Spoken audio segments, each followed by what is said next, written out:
कर्पूरगौरं करुणावतारं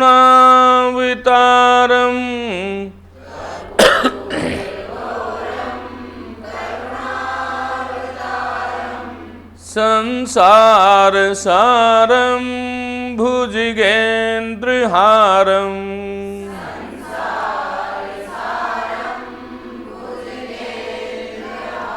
सदा वसन्तं हृदयारविन्दे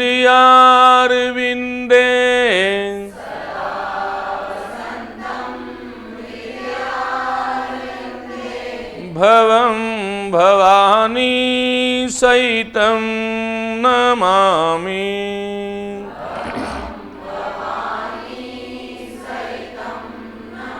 भवं भवानी सहितं नमामि।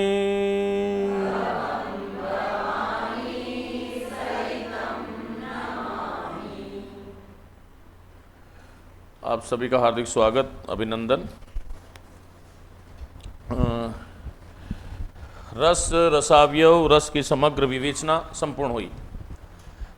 वैसे ये क्लास केवल सेकंड ग्रेड वाले जो लोग हैं उनके लिए नहीं है, तो यदि लगा दी है क्या, ये हटा दी जाएगी। आप यदि सेकंड ग्रेड के साथी हैं तो आउट हो जाए। मुझे इसमें ग्रुप में भी कहना था लेकिन भूल गया मैं।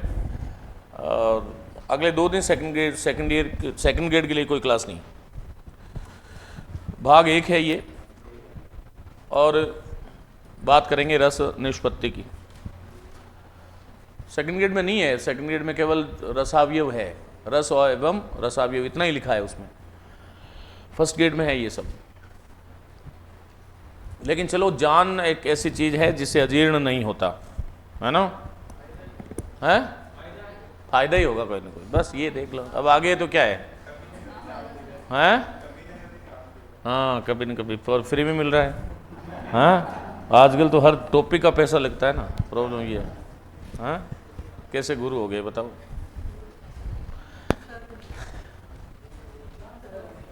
संसारी भाव और अनुभाव में सर, जो जड़ है उत्तम में, इसमें सर थोड़ा संशय हो रहा है। क्या जड़ में उत्तम में सर पता करने में संशय हो रहा है। कर लेंगे, तेरे से बात कर लूँगा, है ना? जहाँ जहाँ हो रहा है संशय बात करना। देखो, जड़ता और स्तंभ।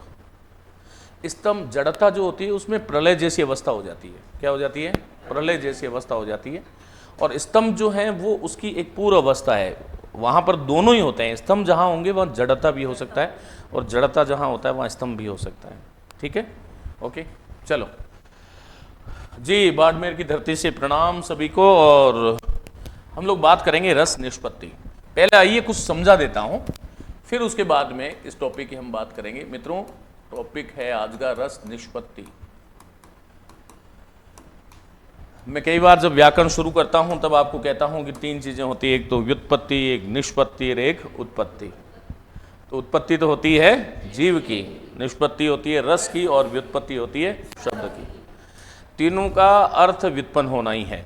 तीनों का अर्थ जो है वो व्युत्पन्न होना ही है, ये आपको ध्यान रखना। चलो, तो ये रस की निष्पत्ति, ये प्रसंग कहाँ से शुरुआत हुई, हम इसकी बात करते हैं। मित्रों, रस सूत्र के प्रथम आख्याता, व्याख्याता, आचार्य, आद्याचार्य, भारतीय काव्यशास्त्र के एक तरह से भीष्म पितामह, जिनका जन्म ईसा पूर्व 2 से ईसा की 2वीं शताब्दी तक है ना? और उन्होंने एक सूत्र कहा। देखो, मैंने कह तो दिया कि सेकंड ग्रेड वालों के काम का नहीं है, लेकिन काम की हर चीज होती है, क्योंकि आप जब आगे तक का कोई सिद्धांत पढ़ लेते हो तो पिछले वाली जो चीजें होती है आपके लिए बहुत हल्की हो जाती है। इसलिए बहुत ध्यान से सुनना। ऐसे नहीं साहब, आज तो हमारे काम का है ही नहीं है ना? तो मित्रों, अब देखो, मैं अब आपको नहीं तो स्थायी भाव बताऊंगा, जानते हो सब। रस के जो मूल है, देखो थोड़ा सा यहां लिख देता हूं। रस के मूल है, रस के मूल कारण, मूल जो है वो क्या कहलाएंगे बोलो? स्थायी भाव। क्या कहलाएंगे? स्थायी भाव। और इस रसोत्पत्ति के जो कारण है, इस मूल रस के उत्पत्ति के कारण है, वो कौन है बोलो? विभाव है। ऐसे साइड में लिख लो। और रसोत्पत्ति के जो कार्य है के जो कार्य हैं वो कौन है? अनुभाव। और रसोत्पत्ति के जो सहकारी कारण है, रसोत्पत्ति के सहकारी कारण वो कौन है? सहकारी, वो है संचारी, जिसे हम क्या बोलते हैं? व्यभिचारी भाव भी बोलते हैं। ये आपको ध्यान होना चाहिए। चार जो चीजें हैं इसको हम क्या बोलते हैं? बोलो। ये है रसावयव।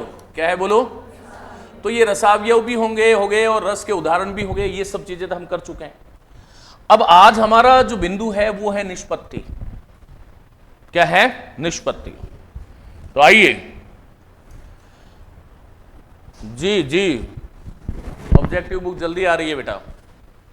आज मेरी पहली क्लास है, उचित मार्गदर्शन करें। दीपक, जितना भी मार्गदर्शन है वो लास्ट के 15 मिनट में करते हैं बेटा, है ना? अभी इसको पढ़ो। देखो, ये रस की निष्पत्ति जो है ये एक सिद्धांत है काव्य शास्त्र का। क्या है? बोलो। काव्य शास्त्र का एक सिद्धांत है। काव्य शास्त्र का एक सिद्धांत है। अब सवाल ये उठता है कि भाई ये जो काव्य शास्त्र का सिद्धांत है इसका आखिर जन्म कैसे हुआ है?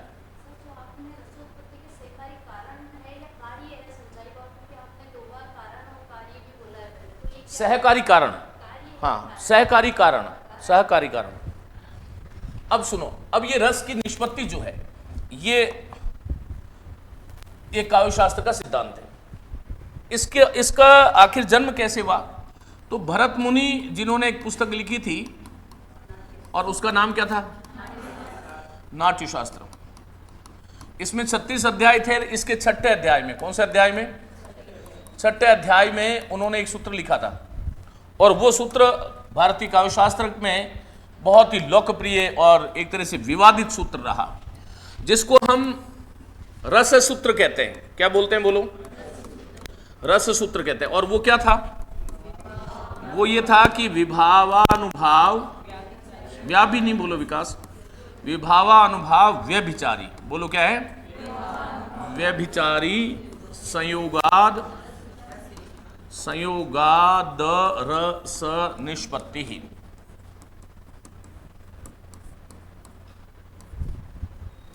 कि विभाव अनुभाव व्यभिचारी संयोगात रस निष्पत्ति। शिक्षण विधियों की किताब जो है मार्केट में आ गई है, बिल्कुल आ गई है, आप ले सकते हैं। विभावानुभाव व्यभिचारी संयोगात रस निष्पत्ति, ये एक सूत्र है, और इस सूत्र की सबसे ज्यादा मीमांसा हुई है। इसका अर्थ क्या है? तो मैंने आपको इसका अर्थ कई बार बता दिया, एक बार फिर बता देता हूं। अर्थ अर्थात विभाव अनुभाव एवं व्यभिचारी, जिसे हम संचारी कहते हैं, भावों के साथ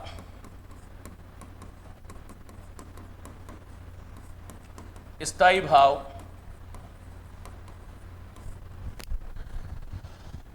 का संयोग होने से, क्या होने से? संयोग होने से रस की निष्पत्ति होती है।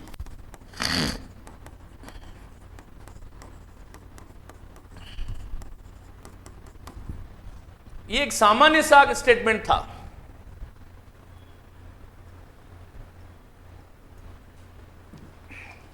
परमानंद कुमार, इसको मैं बताऊंगा बेटा, है ना? वो लोगों की जो पंक्ति है उसको बताऊंगा बाद में, है ना? पहले इसको देखो एक बार। ग्रामर में एक बार करवा चुका हूं मोहित शर्मा, आप देख सकते हो, रिकॉर्डेड है। ग्रामर में कोई करंट जिक्र नहीं होता बेटा, जो हो रहा है साथ साथ में वो लाइव फ्रॉम क्लासरूम से देख सकते हो, बाकी उसे देख लीजिएगा। हाँ, ग्रामर के लिए दे दिया रिप्लाई मैंने, है ना? ग्रामर, संपूर्ण ग्रामर करा चुका हूं मैं, और बहुत शानदार ढंग से करा चुका हूं, जो रिकॉर्डेड क्लास में आपको उपलब्ध है, अभी हटाया नहीं है मैंने उसको। अर्थात विभाव अनुभाव एवं व्यभिचारी अर्थात संचारी भावों के साथ स्थायी भावों का जो संयोग होता है उससे रस की निष्पत्ति होती है। यह एक कॉमन स्टेटमेंट था, और इस सूत्र ने बड़ा धमाल मचा दिया। इस सूत्र में आए हुए, लिखो विशेष, इस सूत्र में आए हुए सूत्र में प्रयुक्त दो शब्द कौन से हैं? एक तो है आपका निष्पत्ति और एक क्या है? संयोग।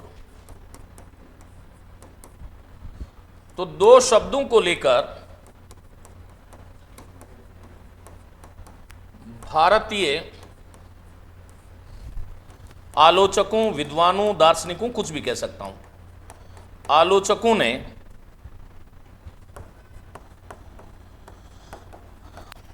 अलग अलग मत अभिव्यक्त या व्यक्त किए हैं।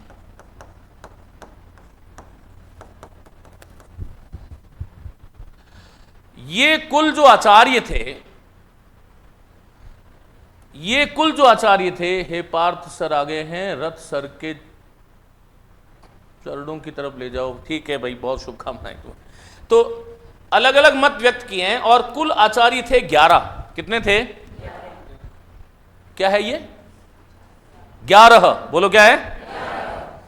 इन 11 आचार्यों में से 4 आचार्य जो हैं उनके मत का विवेचन हम यहां पर करेंगे, क्योंकि बाकी 7 जो हैं वो काल कवलित हो गए और हमारे सामने कितने रह गए? 4। वो 4 कौन कौन से रहे मैं आपके सामने रखता हूं। रस निष्पत्ति के संदर्भ में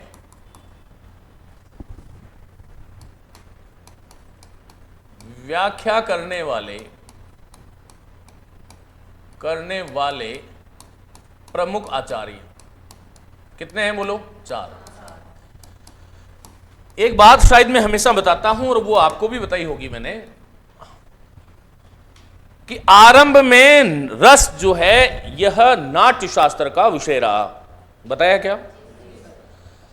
फिर धीरे धीरे जब आलंकारिक लोग आए, भामा, उद्भट, दंडी, रुद्रट इत्यादियों ने उसको काव्य के साथ जोड़ दिया। और 8वीं शताब्दी अर्थात 8वीं शताब्दी के अनंतर जो दार्शनिक पृष्ठभूमि के आचार्य थे उन्होंने रस को दर्शन का विषय बना दिया। ये बताई थी क्या बात? बताई होगी शायद। और अभी वर्तमान में रस जो है नहीं तो नाट्य का विषय है, नहीं काव्य का विषय प्रमुखतया, नहीं दर्शन का विषय है, अब ये मनोविज्ञान का विषय बन गया। किसका? मनोग्रंथि को समझने का विषय ये बन गया। ये वही कालखंड है जहां पर रस निष्पत्ति के संदर्भ में जब रस की विवेचना हुई तो रस किससे जुड़ गया? दर्शन से जुड़ गया।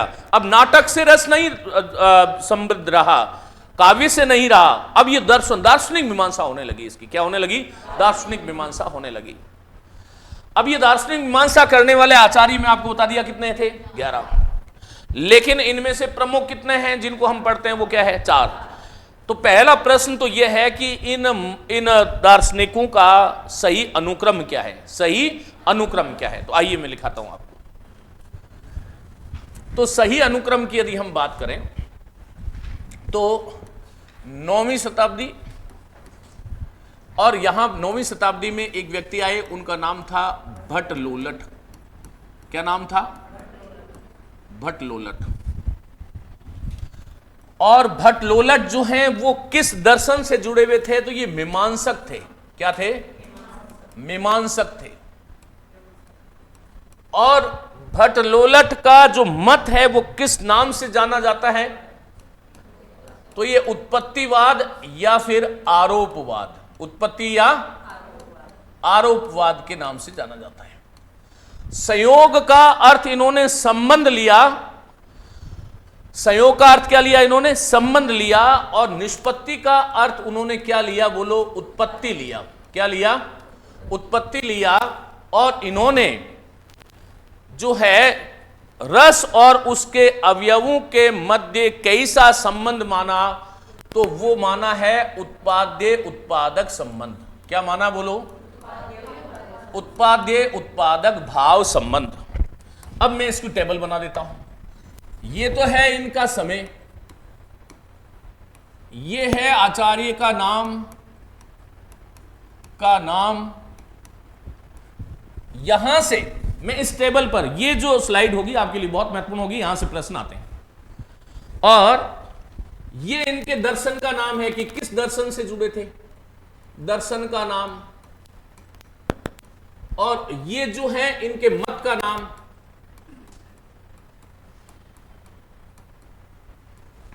और ये उत्पत्ति जो है वो क्या है, निष्पत्ति का अर्थ वो क्या लेते हैं, उत्पत्ति। संयोग का अर्थ वो संबंध लेते हैं, वो आगे बढ़ाऊंगा। और ये रस का अन्य भावों के साथ संबंध, रस एवं उनके अवयवों के मध्य संबंध, उनके अवयवों के मध्य संबंध।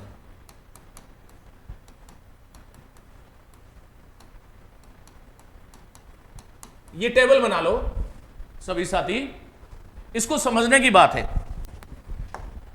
अब सुनो, तो पहला आचार्य आया, ये क्रम संख्या है जो 9वीं शताब्दी में आया, और व्यक्ति का नाम था भट्ट लूलट। क्या नाम था? भारतीय दर्शन में दो धाराएं हैं साथियों, एक तो आस्तिक धारा और एक नास्तिक धारा। आस्तिक में 6 लोग आते हैं, सांख्य, योग, न्याय, वैशेषिक, उत्तर मीमांसा और पूर्व मीमांसा। तो ये मीमांसा के आचार्य थे। किसके आचार्य थे? समय कौन सा था? 9वीं शताब्दी। पुस्तक उपलब्ध नहीं है ना। मत का नाम क्या है? उत्पत्तिवाद, आरोपवाद। क्या है बोलो? और निष्पत्ति का अर्थ उन्होंने उत्पत्ति, अभिव्यक्ति और प्रतीति, बहुत सारे नाम लिए, वो आगे मैं बताऊंगा। और रस और उनके मध्य संबंध कैसा माना? उत्पाद्य उत्पादक भाव संबंध। कैसा माना? तो इसमें सवाल ये उठता है कि उत्पाद्य का मतलब क्या है? उत्पन्न होने योग्य। बोलो क्या हुआ? उत्पन्न होने योग्य, उत्पन्न होने योग्य। और उत्पादक का मतलब उत्पन्न करने वाला, उत्पन्न। ये प्रश्न दूसरा बनता है। तो यहां पर उत्पन्न होने योग्य कौन है? बोलो कौन है? उत्पन्न होने योग्य कौन है? रस है। कौन है बोलो? उत्पन्न होने योग्य कौन है? रस। तो भट्ट लोलट रस को क्या मानते हैं? उत्पाद्य मानते हैं। और उत्पन्न करने वाले कौन है? तो विभाव है। कौन है बोलो? तो विभाव, केवल विभाव। तो विभाव क्या है बोलो? उत्पादक है, अर्थात रस की उत्पत्ति करते हैं। रस की, ये बात आपको समझ में आ गई? यहां तक की कोई समस्या नहीं है। अब यहां पर इन्हीं के मत में उन्होंने रस एवं, पहली बात, रस एवं विभाव के मध्य क्रमशः कैसा संबंध माना है बोलो? संयोग का अर्थ संबंध बता दिया मैंने। तो कैसा संबंध माना है इन्होंने? उत्पाद्य, अर्थात रस तो उत्पन्न होने योग्य है और विभाव जो है उसके उत्पादक हैं, उत्पन्न करने वाले हैं। बात क्लियर हुई? दूसरी बात, अनुभाव के साथ कैसा संबंध है? अनुभाव के साथ रस का कैसा संबंध है? तो अनुभाव के साथ रस का संबंध जो है वो है गम्य गमक भाव संबंध। इसी को हम बोध्य बोधक भाव संबंध भी कहते हैं। गम्य अर्थात रस चलने वाला है और अनुभाव चलाने वाला है। यूं कहूं कि गम्य का अर्थ हो गया बोध्य। क्या हो गया बोलो? और यहां पर गमक का अर्थ हो गया बोधक, अर्थात रस की जो हमें सूचना देते हैं कि अमुक फलाने व्यक्ति में रस की चवरना हो रही है, वो बोध कराने वाला जो चीज है वो अनुभव। अरे ऐसे समझो, अनुभव क्या है? कार्य है। क्या है बोलो? तो यही तो बात हो रही है कि ये उत्पादक है, अर्थात कारण है ये तो। और ये क्या हो गया? बोध कराने वाले, कार्य हो गया। भुजाक्षेप है, कटक्षेप, कटाक्ष आदि है, वो क्या है? गम्य गमक भाव संबंध है। कैसा संबंध है बोलो? भट्ट लोलट के अनुसार संचारी भावों और रस के मध्य कैसा संबंध है भाई? संचारी भावों और रस के मध्य कैसा संबंध है? तो ये है पोषे पोषक भाव, पोषे पोषक भाव संबंध है। कैसा है बोलो? पोषे पोषक भाव संबंध है। कैसे? पोषे कौन है? रस। कौन है बोलो? पोषे का मतलब क्या है? पोषण होने योग्य। और पोषक अर्थात पोषण करने वाले कौन है? मैंने आपको बताया था कि संचारी भाव रस की परिपुष्टि करते हैं। क्या करते हैं? परिपुष्ट करते हैं उनको, और इसलिए वो संचारी है। तो इन्होंने ये भट्ट लोलट का जो मत है उसमें आपको ये ध्यान रखना होगा कि उसका दर्शन का नाम क्या है? मीमांसा है। मत का नाम उत्पत्तिवाद, आरोपवाद है। उत्पत्ति क्यों? क्योंकि रस विभाव से उत्पन्न होता है। बोलो। आरोप क्यों? क्योंकि भट्ट लोलट के अनुसार, विशेष भट्ट लोलट के अनुसार, इनके अनुसार रस की स्थिति मूल पात्र, कहां? मूल पात्र कौन? अनुकार्य। अनुकार्य का मतलब क्या हुआ? राम कृष्ण सीता। कृष्ण मूल पात्र अनुकार्य राम कृष्ण में रहती है।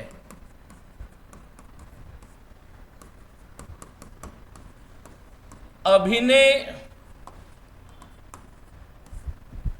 योग्य नाटक आदि का मंचन करने वाले पात्र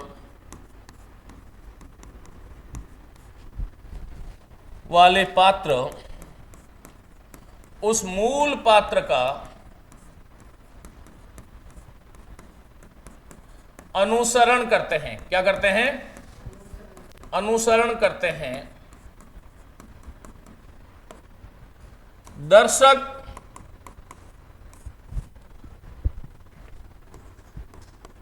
उस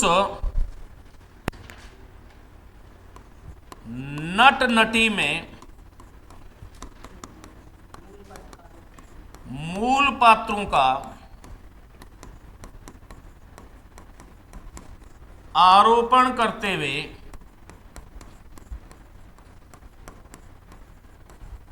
हर्षित होता है। अतः इनके मत का नाम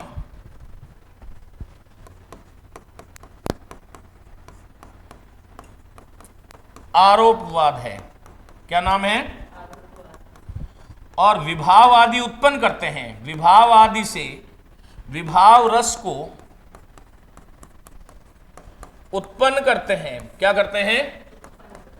उत्पन्न करते हैं। अतः उत्पत्तिवाद है।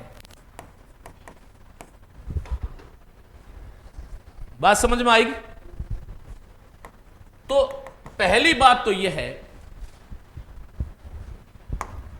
कि भट्ट लोलट जो है वो ये कहता है कि रस की स्थिति जो है वो किस में रहती है? मूल पात्र। और मूल पात्र को क्या बोलते हैं अपन? अनुकार्य। वो ये कहते हैं कि कोई भी नाटक इत्यादि का जो मंचन होता है उस मंचन में जो रस होता है वह अनुकर्ता में और सामाजिक में नहीं होता। कुछ शब्दावली है, पहले इसको समझ लो। 4-5 चीजें हैं। एक तो है अनुकार्य। क्या है? बोलो। अनुकार्य का अर्थ क्या होता है? मूल पात्र। क्या है? बोलो। मूल पात्र। मूल पात्र का मतलब क्या हुआ? राम है, कृष्ण है, जिसका भी हो रहा है, रावण है, कंस है, दुर्योधन है, सीता है, कंस, सीता आदि। ये क्या है? बोलो। अनुकार्य। तो पहली चीज ये हुई कि रस की स्थिति जो है भट्ट लोलट किस में मानते हैं? तो अनुकार्य में मानते हैं। किस में मानते हैं? अनुकार्य में मानते हैं। ये आपको ध्यान रखना। थोड़ा इसको कमेंट को बड़ा कर दीजिए। रस की जो स्थिति है वो किस में मानते हैं? अनुकार्य। देखो ये टॉपिक पूरा समझने का है, ठीक है? एक बार हम समझ लेते हैं, फिर स्लाइड से पढ़ा दूंगा। तो मूल पात्र अर्थात अनुकार्य में मानते हैं। अनुकर्ता कौन है? पहला तो गया अनुकार्य, और दूसरा क्या हुआ? अनुकर्ता। अनुकर्ता कौन हुआ? अनुकर्ता अर्थात अनुकर्ता का मतलब है नट नटी। क्या है? बोलो।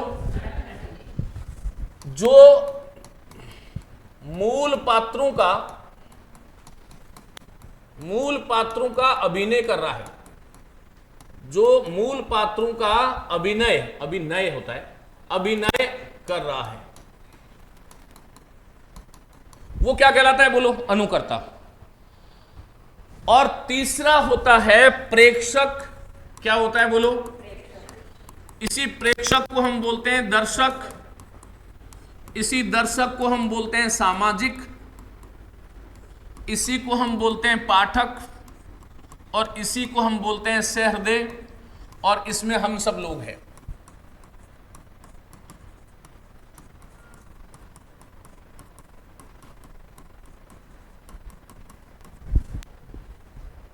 ये बात समझ में आ गई? अब रस की अवस्थिति कहां हो, तो पहली बात जो हमारे चार लोग आए, पहला है भट्ट लोलट, बोलो। दूसरा है शंकुक, तीसरा है भट्टनायक जिन्होंने साधारणीकरण की संकल्पना दी, और चौथा है अभिनव गुप्त। तो ये चार आचार्य है। क्या है बोलो? ये रस सूत्र के व्याख्याता है। भट्ट लोलट का जो मत है उसका नाम उत्पत्ति या आरोपवाद है, शंकुक का मत अनुमितिवाद है, भट्टनायक का मत भोगवाद भुक्तिवाद है, और अभिनव गुप्त का मत जो है वो अभिव्यक्तिवाद है। और इन चार मतों में जो सर्वश्रेष्ठ मत है वह अभिनव गुप्त का अभिव्यक्तिवाद है। क्या है बोलो? अभिनव गुप्त का अभिव्यक्तिवाद है। इन चारों में दो चीजों को लेकर के जो घमासान हुआ वो पद थे, एक तो संयोग और दूसरा था निष्पत्ति। तो भट्ट लोलट जो हैं वो रस की निष्पत्ति को उत्पत्ति कहते हैं और संयोग को संबंध कहते हैं। और इसके साथ जो संबंध है मैंने आपको बताए कि विभाव आदि के साथ तो जो है उत्पाद्य उत्पादक है, अनुभाव के साथ गम्य गमक है, और संचारी भावों के साथ पोष्य पोषक भाव संबंध है। समझने योग्य बात यह है कि रस हमेशा उत्पाद्य होता है, गम्य होता है और पोष्य होता है। और विभाव भट्ट लोलट के मत में विभाव उत्पादक है, अनुभाव गमक है अर्थात बोध कराने वाले हैं, और संचारी भाव इसके क्या है? पोषक है। ये यहां तक समझ में आ गई बात। भट्ट लोलट यह कहते हैं कि रस की जो वस्तुतः स्थिति है वो मूल पात्र अर्थात अनुकार्य में रहती है। किस में रहती है? अनुकार्य कौन है? राम, सीता, गीता, जो भी प्रसिद्ध पात्र हैं। उस अनुकार्य के भावों का सात्विक, कायिक, वाचिक, आहार्य सभी भावों का अभिनय कौन कर रहा है? अभिनय का मतलब तो होता है अभिनय करने किए जाने योग्य, इसलिए ये तो अभिनय है। और अभिनय अर्थात केवल नर्तन इत्यादि, दोनों शब्द सही है। यहां अभिनय लिखा तो गलत मत करना इसको, है ना? बात समझ में आई?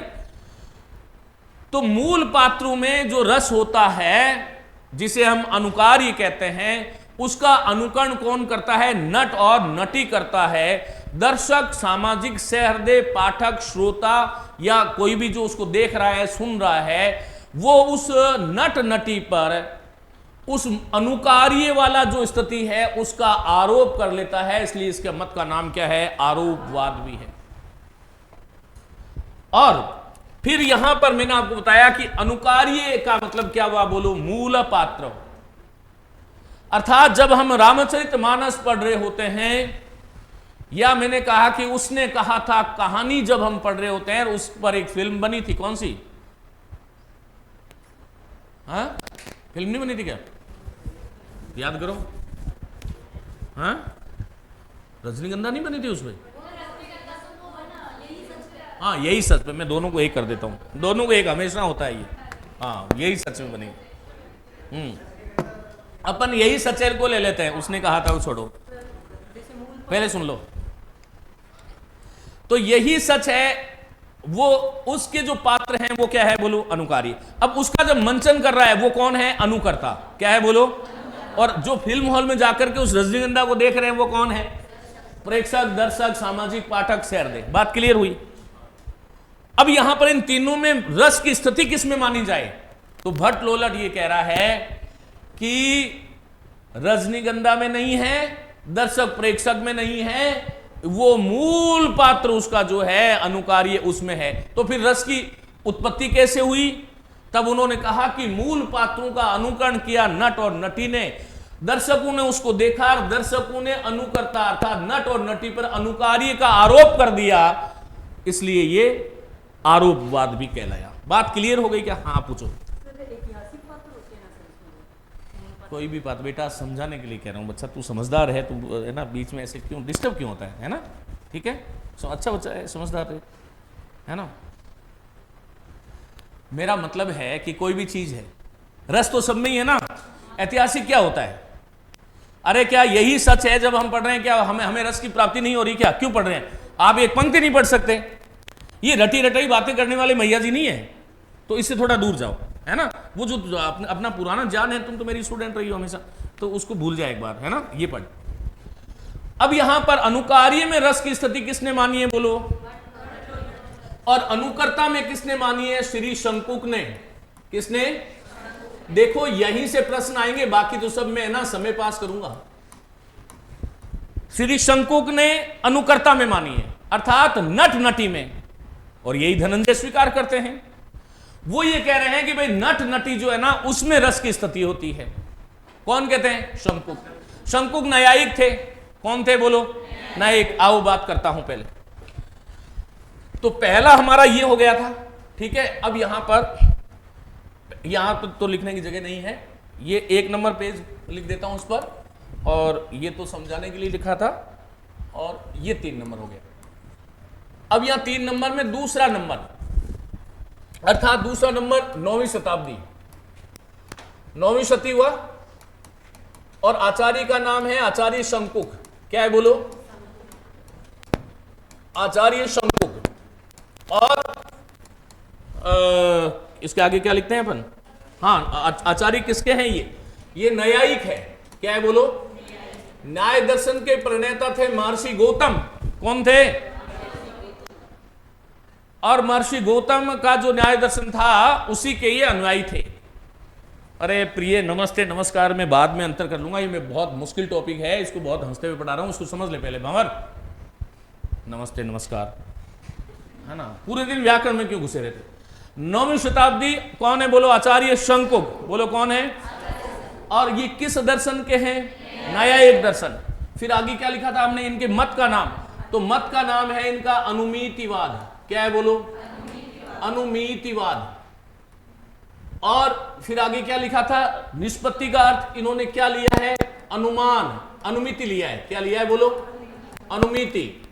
और रस के अन्य अवयवों के साथ इन्होंने संबंध जो माना है वो माना है अनुमाप्य अनुमापक। क्या माना है बोलो? अनुमाप्य अनुमापक। आओ पढ़ते हैं क्या है, बहुत मजेदार बात है। अनुमाप्य का मतलब क्या होता है? अनुमान किए जाने योग्य। बोलो, अनुमान किए जाने योग्य। अनुमान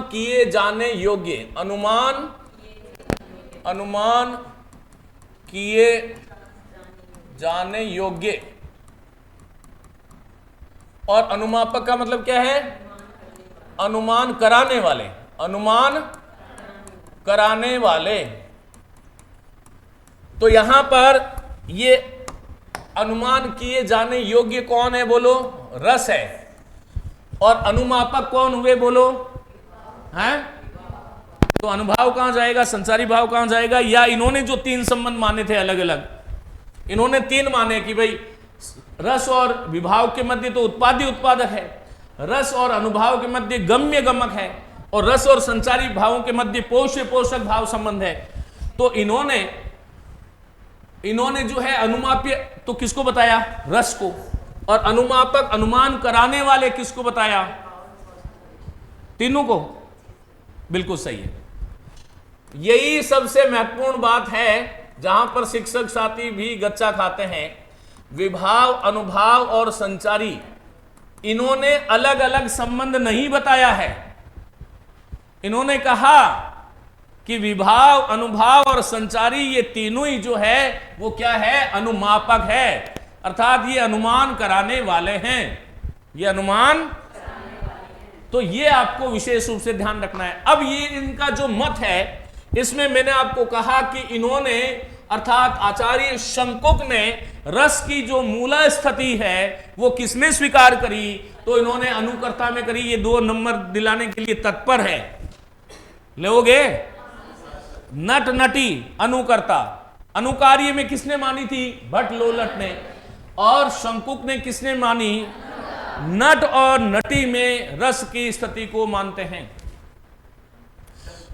हाँ बोलो बोलो बोलो, है क्या है, सही है, अच्छा सही है, ओके। मैं कृतार्थ हूं कि है ना भाई, हाँ अच्छी बात है ये तो, है ना। चलिए, तो उन्होंने अनुमाप्य किसको माना, रस को माना, और अनुमापक किसको माना, विभाव, अनुभाव और संचारी भाव को, और रस की जो स्थिति है वो किसमें मानी है, नट नटी अर्थात अनुकर्ता में मानी है। इन्होंने जिस प्रकार से भट्ट लोलट ने कहा कि रस की मूल स्थिति अनुकार्य राम कृष्ण आदि में होती है, अनुकर्ता अभिनय अर्थात अभिनीत किए जाने योग्य नाटक आदि में जब उसका अभिनय करते हैं तो वो मूल पात्रों का दर्शक उन पर आरोपण कर लेते हैं। बात समझ में आई? तो वो उन्होंने रस की प्रक्रिया को अनुकरण के माध्यम से समझाया था। किसके माध्यम से? अनुकरण के माध्यम से। लेकिन शंकुक साहब जो है यहां पर ये कहते हैं कि चित्र तुरग न्याय, ये प्रश्न बहुत बार आता है मित्रों कि चित्र तुरग न्याय ये किसने दिया? जैसे चित्र में विजड़ित अश्व को देख करके हमें मूल अश्व का बोध होता है। बोलो, जैसे चित्र में विजड़ित अश्व को देख करके प्रेक्षक को, देखने वाले को मूल घोड़े का बोध होता है, उसी प्रकार वह चित्र जो आपके सामने अनुकर्ता नट और नटी जो प्रस्तुत कर रहा है उसको देख करके ही हमें रस, दर्शक जो है उसको रस की चवरणा होती है, रस का आनंद आता है। इसलिए रस वस्तुतः मूल पात्रों में नहीं होता, किसमें होता है? वो अनुकर्ता में होता है, और वो एक विलक्षण प्रतीति है। फिर वो विलक्षण प्रतीति के साथ में वो कहते हैं कि जैसे धूम को देख करके हमें अग्नि का ज्ञान होता है, जैसे हमें धूम को देख करके अग्नि का ज्ञान होता है, वैसे ही उस अनुकर्ता को देख करके हमें उस अनुकारी का बोध होता है, दर्शक सामाजिक आनंदित हो जाता है। लेकिन रस की मूल स्थिति जो है वो किस में रहेगी? अनुकर्ता में रहेगी। फिर उन्होंने कहा कि ये चित्र तुरग न्याय और धूम अग्नि से विलक्षण प्रतीति है। तो विलक्षण प्रतीति के लिए इन्होंने 4 चीजें मानी।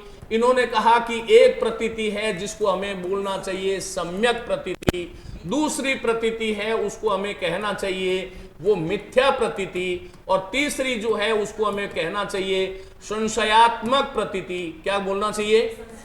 और चौथी जो है उसको हमें क्या बोलना चाहिए? सादृश्यात्मक प्रतीति बोलनी चाहिए। आइए समझाता हूं कैसे। वो ये कहते हैं कि जब हमने घोड़े को देखा, घोड़े को, और जब हमें यह प्रतीति हो गई घोड़ा ही है, घोड़े को देखा और यह प्रतीति हो गई कि यह घोड़ा ही है, तो जो सत्य प्रतीति है अर्थात जो वस्तु जैसी है उसको जैसा देखा उसका नाम सम्यक प्रतीति है। क्या है बोलो?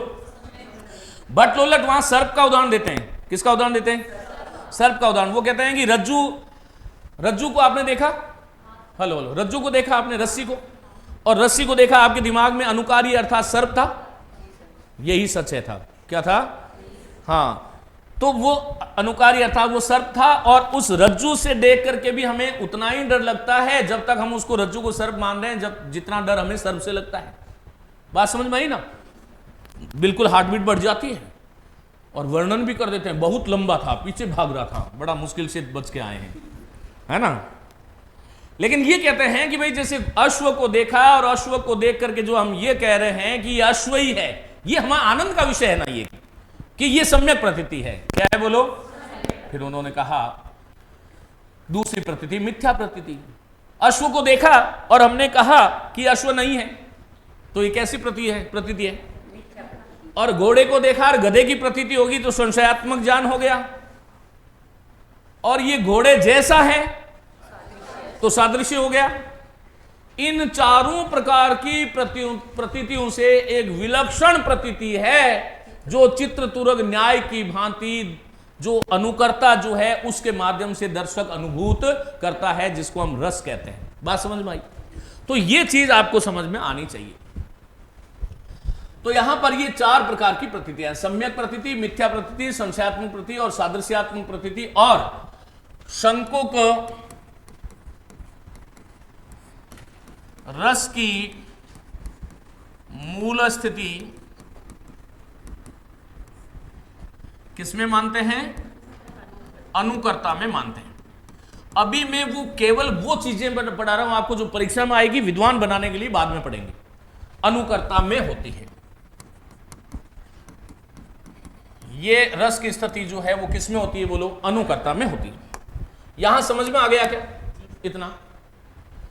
फिर उसके बाद में मैंने आपको यह बताया था मित्रों कि तीसरा जो नाटक में आता है वो प्रेक्षक, दर्शक, सामाजिक, पाठक या सहृदय होता है।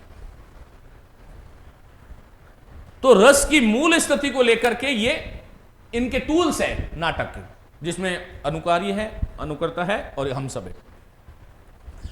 तो रस जो है, आनंद जो है, वो वस्तुतः आनंद का भोग कौन करता है? अनुकारी करता है, अनुकर्ता करता है उनके अनुसार। तो लेकिन यहां पर भट्टनायक कौन आए? बोलो, जिन्होंने हिंदी साहित्य में साधारणीकरण की संकल्पना दी। और वो ये कहते हैं कि तब राम जनक तनया और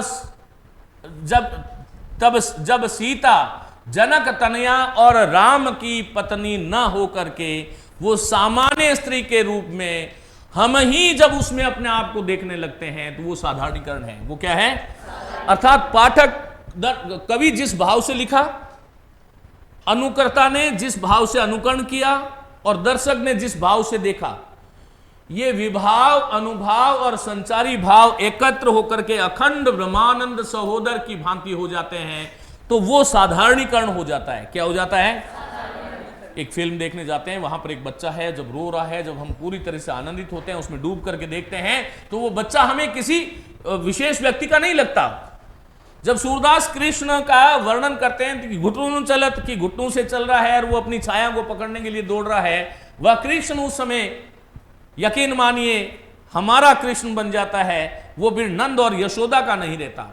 अर्थात उसके विभाव, अनुभाव और संचारी भाव और हमारे विभाव, अनुभाव और संचारी भाव जब एकत्र हो जाते हैं साहित्य में, यही जो स्थिति है इसका नाम क्या हुआ? साधारणीकरण हुआ। और भट्टनायक के अनुसार ये भावकत्व व्यापार से होता है।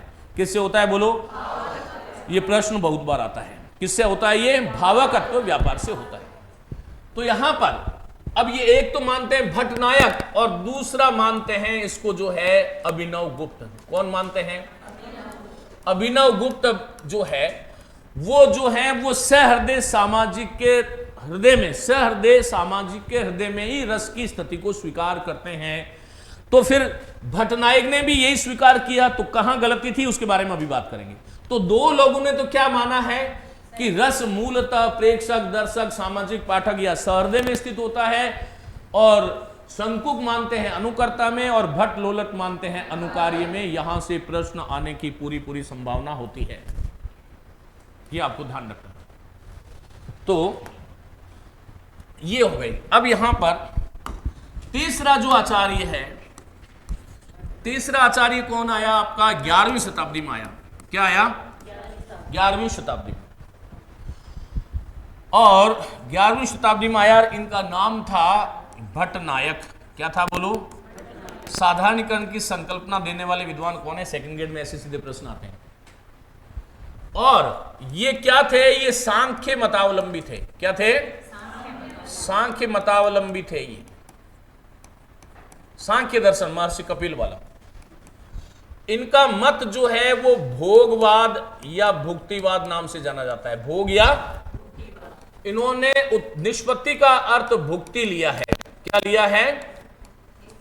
निष्पत्ति का अर्थ भुक्ति लिया है और इन्होंने रस और उनके अवयवों के मध्य भोज्य भोजक भाव संबंध बताया है। क्या बताया है? भोज्य भोजक भाव संबंध। भोज्य का मतलब क्या है? भोग करने योग्य। बोलो क्या हुआ? भोग करने योग्य। भोग करने योग्य। तो भोग करने योग्य कौन है? रस है। और जो विभाव, भोजक का मतलब क्या हुआ? भोग कराने वाले। भोजक का मतलब क्या हुआ? भोजक का अर्थ हुआ भोग कराने वाले। भोग कराने वाले। और भोग कराने वाले कौन है? बोलो। विभाव। इन्होंने भी अलग अलग संबंध नहीं माना है, अनुभाव और संचारी भाव।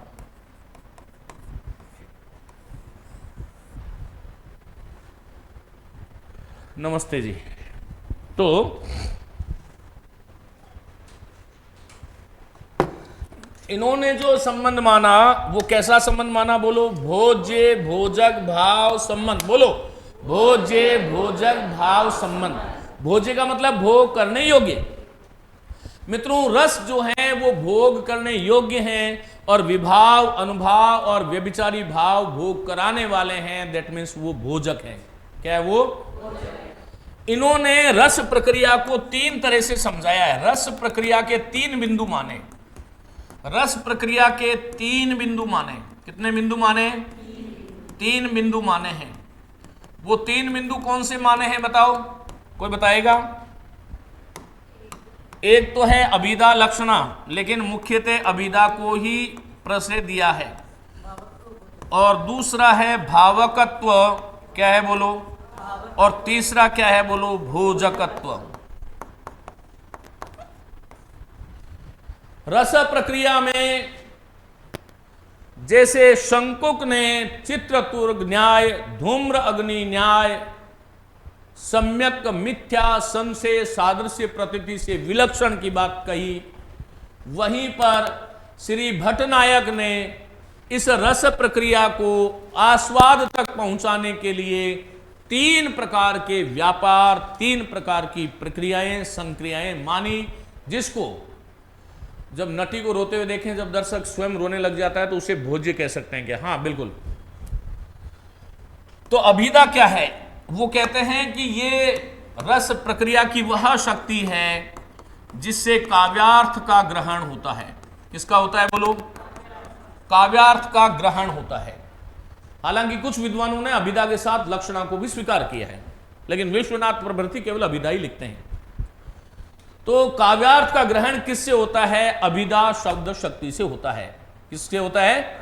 और इसी को व्यापार में लाएंगे। इसका मतलब नट, नटी इत्यादि जब मूल अनुकर्ता, अनुकार्य का जब आरोपण कर रहे होते हैं तो उससे पहले तो हम काव्य के अर्थ को ग्रहण करते हैं। फर्स्ट ऑफ ऑल ये जरूरी है, क्योंकि यदि काव्य का अर्थ ग्रहण नहीं हुआ तो हमें आनंद नहीं आ सकता।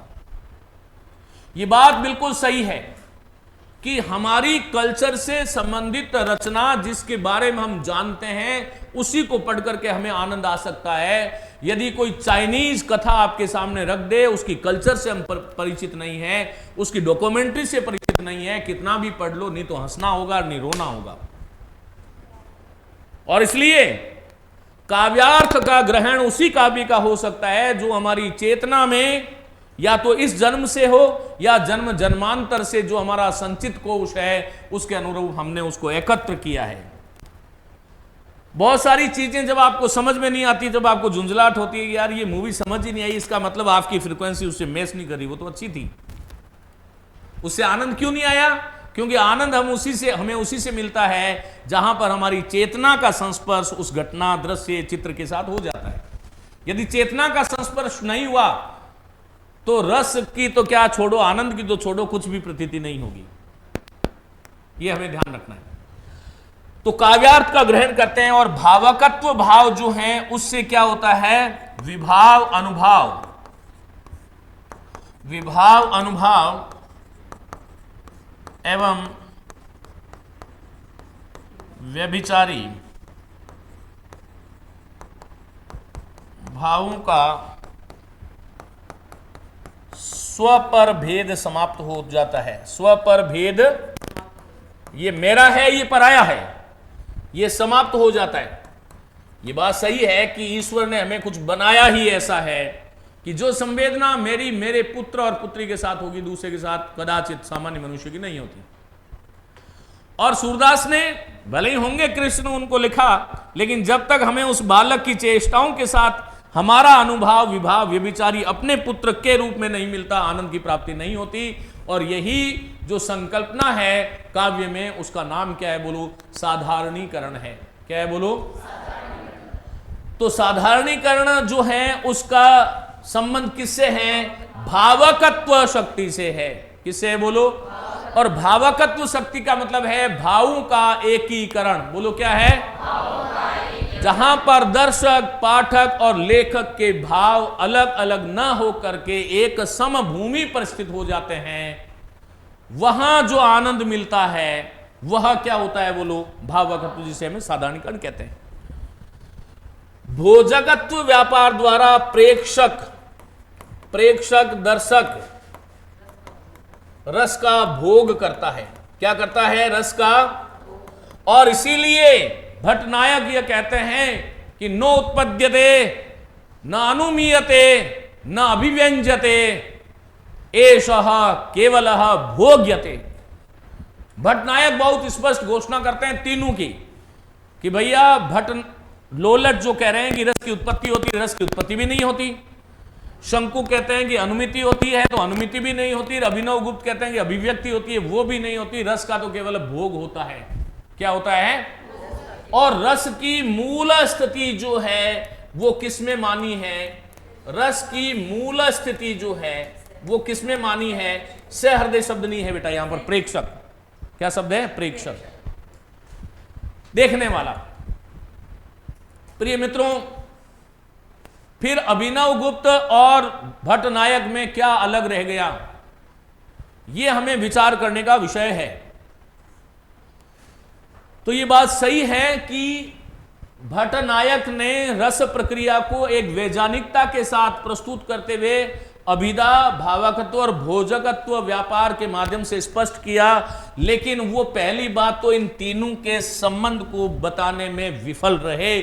और दूसरी बात, भावकत्व और भोजकत्व नामक व्यापार शास्त्र सिद्ध नहीं होने के कारण इनके मत को भी ज्यादा तरजीह नहीं दी गई। और कालांतर में इन्हीं की सदी में चौथा व्यक्ति आया जिसका नाम है, चौथा व्यक्ति आया और उसका समय क्या है बोलो? 11वीं शताब्दी। क्या है बोलो? 11वीं शती समय है। और इस आचार्य का नाम है अभिनव गुप्त। बोलो क्या है? ये बड़ी प्रखर मेधा के व्यक्ति थे। 41 ग्रंथ लिखे, 11 ग्रंथ इन्होंने, इनके अभी भी है। दो तो बहुत ही मुख्य हैं। एक तो भरत मुनि के नाट्य शास्त्र पर अभिनव भारती नामक टीका इन्होंने लिखी, और एक ध्वन्यालोक आनंद वर्धन की जो पुस्तक है उस पर टीका लिखी, ध्वन्यालोक लोचन टीका। और उसमें ध्वनि विरोधी मत जो थे उनको सबको उन्होंने ध्वस्त किया। भट्टनायक की पुस्तक भी एक है जिसका नाम हृदय दर्पण है, वो भी ध्वनि ध्वंस के नाम से जानी जाती है। ये शैव मत के आचार्य थे। किस मत के थे बोलो? शैव मत के आचार्य थे। वेदांती भी इनको कहा गया। क्या कहा गया? ये शैव मत के थे, ये वेदांती आचार्य थे, वेदांती थे। मित्रों, इसके साथ में ये आलंकारिक आचार्य थे। क्या थे बोलो? आलंकारिक आचार्य थे। और इनको हम व्यंजनावादी आचार्य भी कहते हैं। क्या बोलते हैं? और ध्वनि समर्थक आचार्यों के रूप में इनका नाम स्मरण किया जाता है। तो ये बहुमुखी प्रतिभा संपन्न व्यक्ति थे। अलंकारवादी और व्यंजनावादी होने के कारण यही सबसे पहले घोषणा करते हैं कि रस व्यंजक नहीं है, रस व्यंग्य है। क्या है बोलो? रस व्यंग्य है, जिसकी व्यंजना की जा सकती है, व्यंजना होती है। तो ये सबसे बड़ा इनका सर्वश्रेष्ठ मत इन्हीं का है। ये आपको ध्यान रखना है। आपसे पूछ ले कि चारों नस्मिति के जो सिद्धांत है, सर्वश्रेष्ठ मत किसका है, तो वो किसका है बोलो? 11वीं शताब्दी में आए हुए अभिनव गुप्त का है। और ये शैव वेदांती आलंकारिक थे। उसके आगे क्या लिखते हैं अपन बोलो? इसके आगे क्या लिखते हैं? मत का नाम, हाँ, मत का नाम है इनका अभिव्यक्तिवाद। क्या नाम है बोलो? अभिव्यक्तिवाद। अभी समझाऊंगा। इसी का नाम अभिव्यंजनावाद है। क्या नाम है बोलो? अभिव्यंजनावाद है। और इन्होंने रस निष्पत्ति का अर्थ जो है वो क्या माना? अभिव्यक्ति माना। क्या माना? अभिव्यक्ति माना। और रस और उसके अवयवों के मध्य जो संबंध है वो क्या माना? व्यंग्य व्यंजक भाव संबंध माना। क्या माना? व्यंग्य का अर्थ क्या है? जिसकी व्यंजना की जा सके। बोलो, जिसकी व्यंजना की जा सके। जिसकी व्यंजना की जा सके। जिसकी व्यंजना की जा सके वो तो कौन हुआ? व्यंग्य हुआ। और जो व्यंजक, जो व्यंजना कराने वाले हैं, व्यंजना कराने में सहायक है, कराने में सहायक है, वो क्या है? व्यंजक है। What happen? ओके ओके, ठीक हो तुम? ओके। और इस दृष्टि से रस जो है वो क्या है बोलो? व्यंग्य है। और विभाव, अनुभाव और संचारी भाव, ये क्या हुए बोलो? व्यंजक हुए। ये आपको ध्यान रखने की बात है। चलिए मित्रों, प्रणाम प्रणाम सभी साथियों को। समझ में तो आ रहा है? ऑनलाइन वालों बता दो। तो यहां पर वो जो है रस की स्थिति, रस की स्थिति सहृदय सामाजिक में मानते हैं। किस में मानते हैं? सहृदय सामाजिक में मानते हैं। सहृदय सामाजिक में मानते हैं। सहृदय सामाजिक में मानते हैं।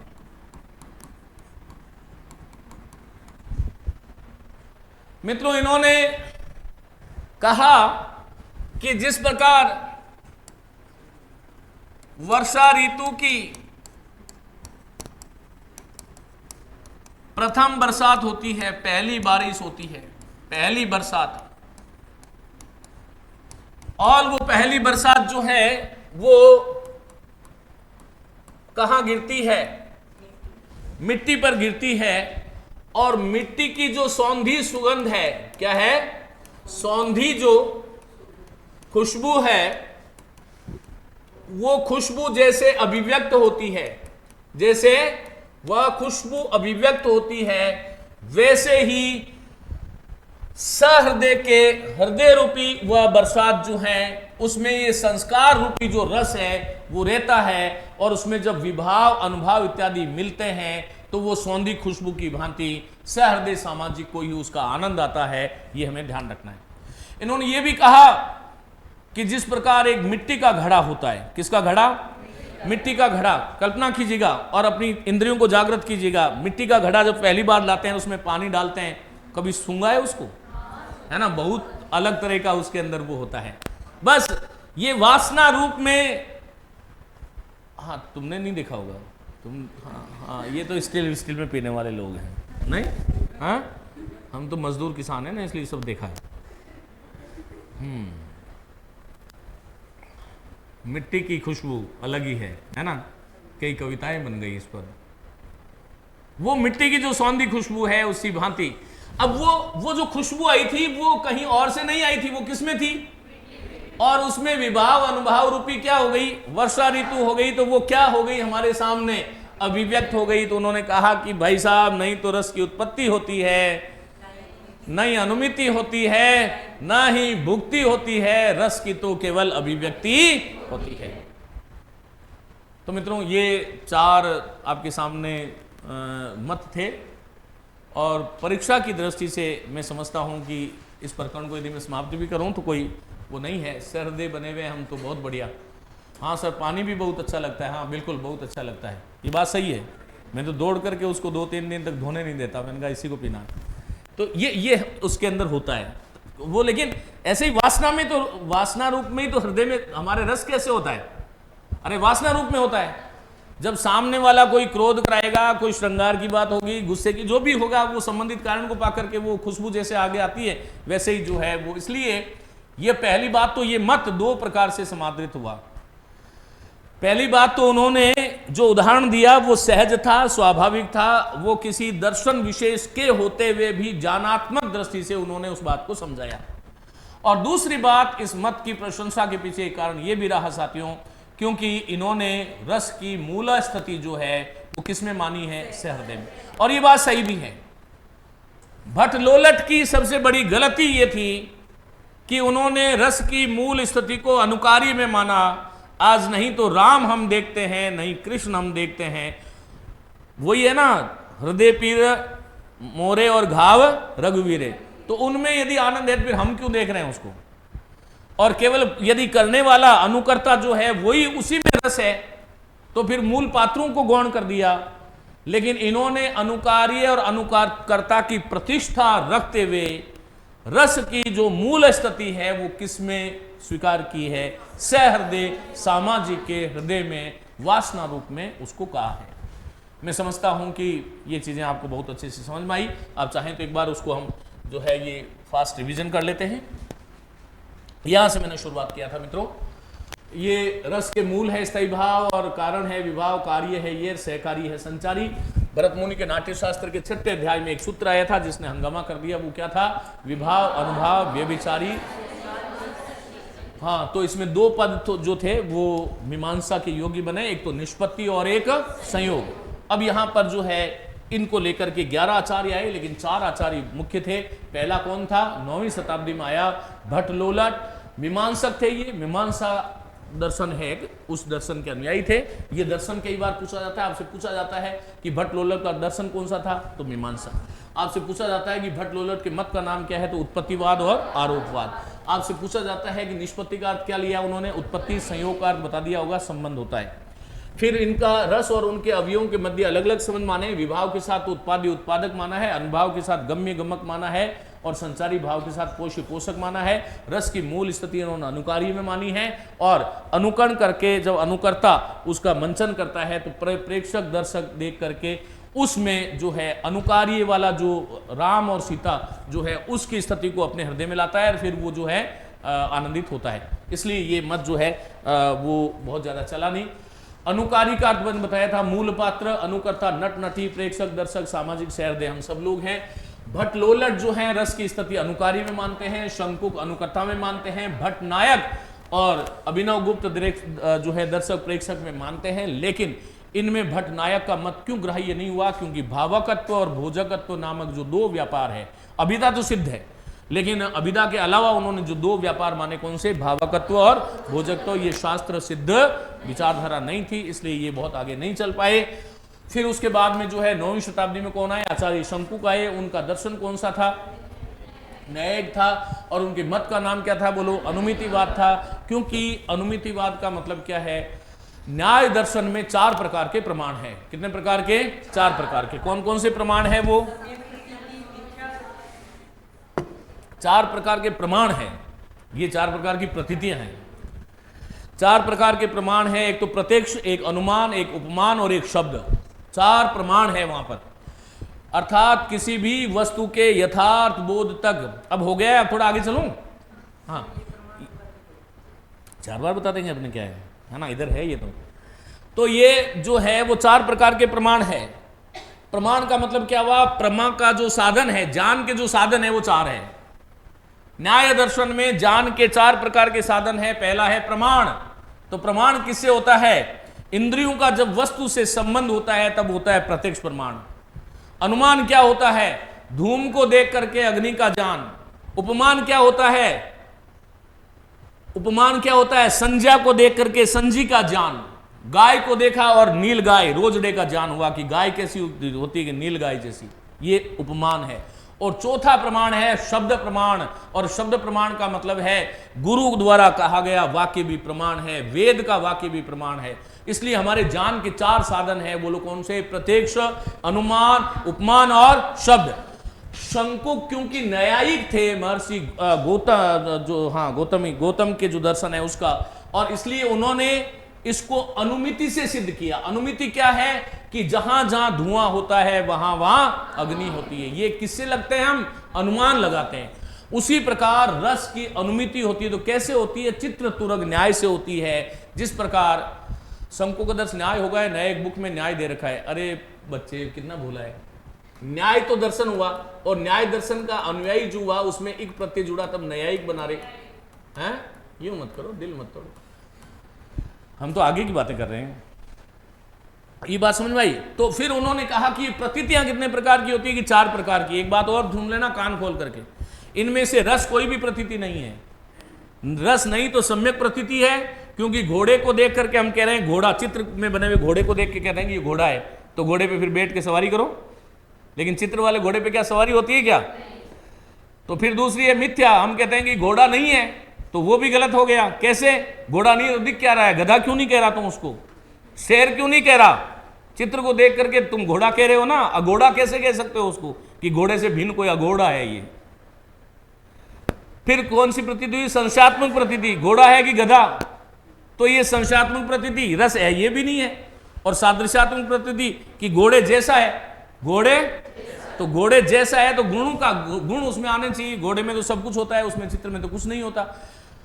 जिस प्रकार से चित्र तुरग न्याय को देख करके 4 प्रकार की प्रतीतियां होती है, सम्यक, मिथ्या, सादृश्य और संशय, उससे विलक्षण जो प्रतीति है वही रस है। बोलो, इसमें से कोई प्रतीति रस नहीं है, इससे विलक्षण प्रतीति है। वो क्या है? बोलो, इससे विलक्षण प्रतीति है, वह क्या हो गई? रस हो गई।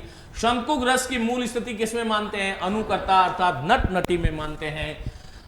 और बस हो गया। ये तो एक इसमें धूम अग्नि वाला ध्यान रखना, और ये अनुमापी अनुमापक संबंध इसमें मानते हैं।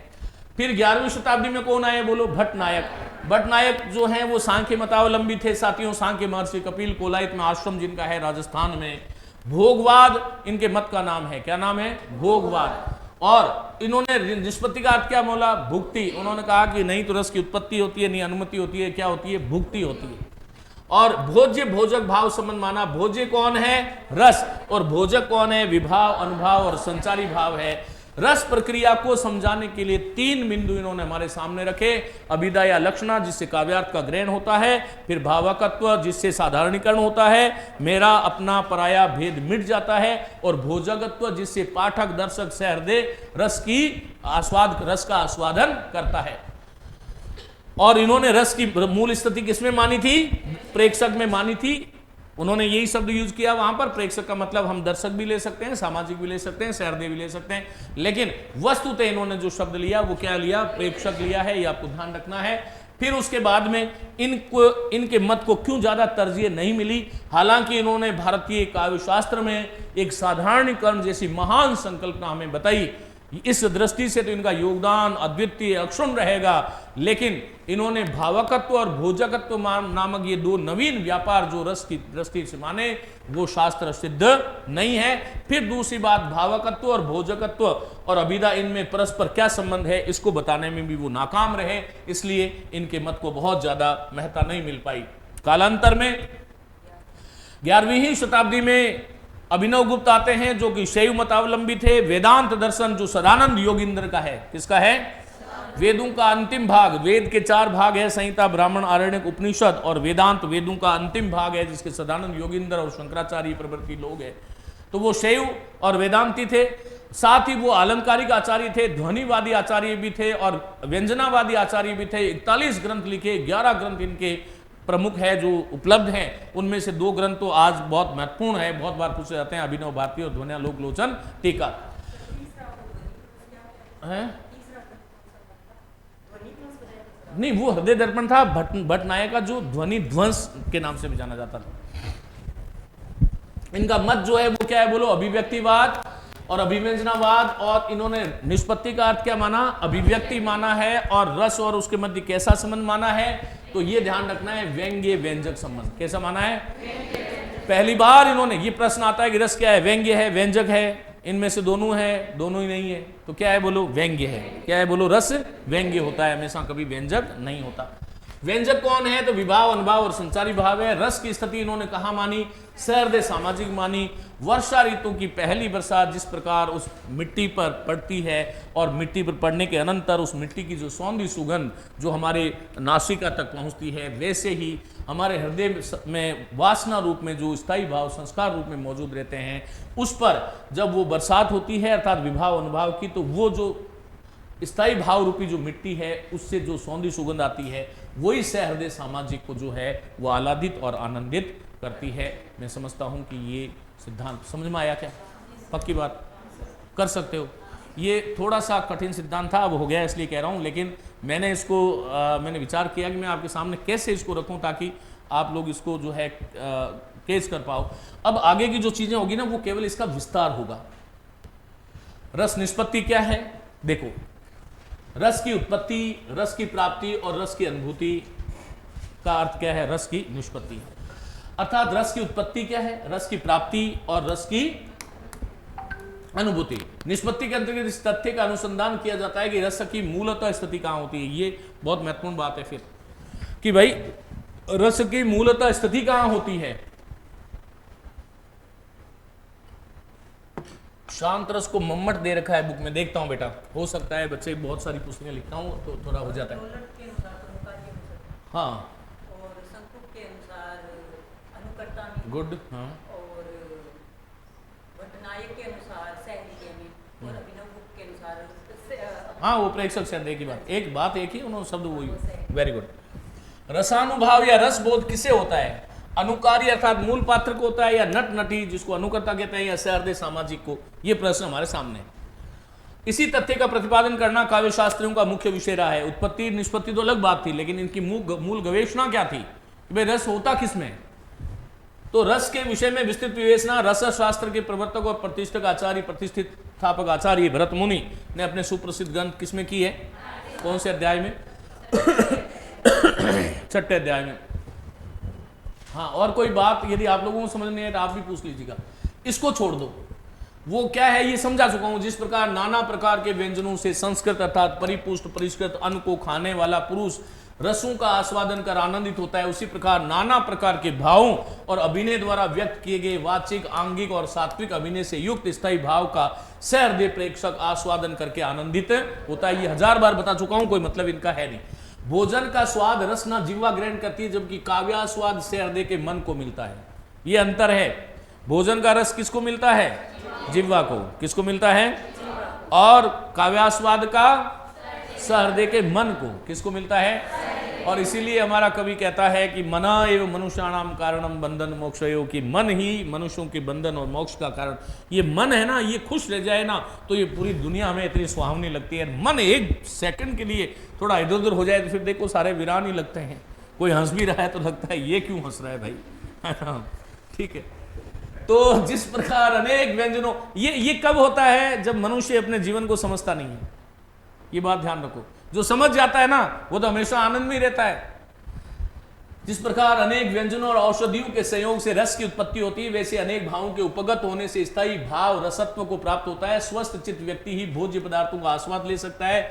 उसी प्रकार सहृदय सामाजिक रस का आस्वादन कर सकता है। यद्यपि काव्यास्वाद प्राप्त करने की प्रक्रिया को समझने में रामचंद्र शुक्ल की बहुसंदर्भित व्याख्या को ध्यान रखना आवश्यक है। वो कहते हैं कि जिस प्रकार आत्मा की मुक्तावस्था ज्ञान दशा है, हृदय की मुक्तावस्था रस दशा कहलाती है। बहुत बार समझा चुका हूं।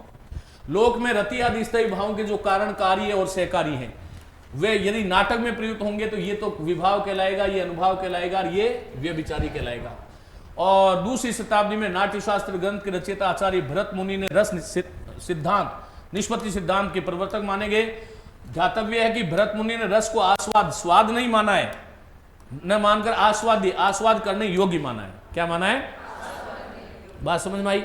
वो आपका ये विश्वनाथ भी यही कह रहे हैं, है ना। सत्वोद्रेकाद अखंड स्वप्रकाशानंद चिन्मय ब्रह्मानंद सहोदर वेदांत स्पर्श शून्य ब्रह्मानंद सहोदर, है ना। अब वो क्या है, स्वावकार विद भिन्नत्वेन अयम आस्वाद्यते रस कैसित परमात्र भी। तीसरी पंक्ति भूल जाता हूं। अर्थात रस अनुभूति का विषय है। क्या है बोलो, रस अनुभूति नहीं है। क्या है बोलो? रस अनुभूति का विषय है। अनुभूति आपकी रिकॉर्ड क्लास से भी पढ़ा, हाँ बिल्कुल, वो वही बताता हूं, बस बातें तो वही है, लेकिन मुझे नहीं पता कि पिछली बार मैंने क्या पढ़ाया, अब कैसे पढ़ा रहा हूं। अनुभूति का विषय है, अनुभूति नहीं है, ध्यान रखना। भरत मुनि के अनुसार ये सूत्र है, इसको पढ़ाने की जरूरत है नहीं। फिर ये भट्ट लोलट का मत क्या है? उत्पत्ति या आरोपवाद।